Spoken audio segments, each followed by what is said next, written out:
இந்த கோவிலுக்கு பக்கத்தால இந்த பக்கம் இருக்கிற அந்த 2 பக்கம் இருக்கிற கோவில் வீடுகள்லாம் அவங்கலாம் சாப்பிட்டுட்டு எச்ச எல்லாம் போடுவாங்க இல்லையா? அந்த இதுல அதுல இருக்கிற சாப்பாட்ட, மீதி இருக்கிற சாப்பாட்ட சாப்பிட்டுன்னு அங்கேயே இருக்கும் அந்த நாய்.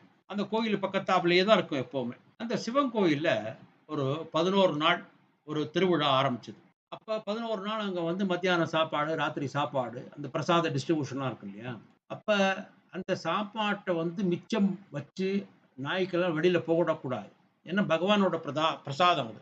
அப்படிங்கிறதுக்காக, அந்த எச்சலையெல்லாம் வெளியில கொண்டு வந்து போடவே இல்ல யாரும். அது என்னன்னா கடவுளுக்கு படைத்த உணவை வீணாக்கக் கூடாது என்பதால் யாரும் எச்சிலையை போடவில்லை. அப்ப என்னாச்சு, 1 நாள், 2 நாள் அந்த நாய்க்கு சாப்பாடே கிடைக்கல.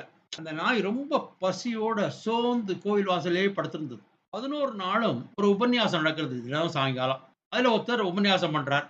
அவர் ராமாயணத்த பத்தி பேசிட்டே இருக்கார். அப்ப சொல்றார், ராமன் வந்து ராமேஸ்வரத்துல, அதாவது ஸ்ரீலங்காக்கு போறதுக்கு முன்னாடி, சீதைய மீட்டுன்னு வரதுக்கு போறதுக்கு முன்னாடி, ராமர் வந்து ஒரு சிவலிங்கத்த பிரதிஷ்டை பண்றார்.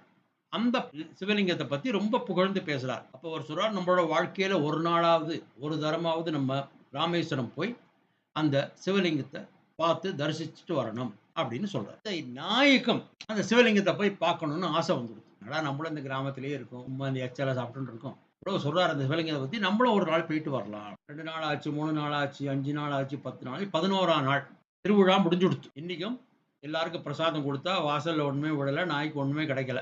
எல்லாரும் திருவிழா முடிஞ்ச 11 நாள் முடிஞ்ச பிறகு 12ஆம் நாள் எல்லாரும் ராமேஸ்வரம் போணும்னு ரெடி பண்ணேன். ராமேஸ்வரம் தான் 12ஆம் நாள்னா 12ஆம் நாள் காத்தாலே கிளம்புவாளா?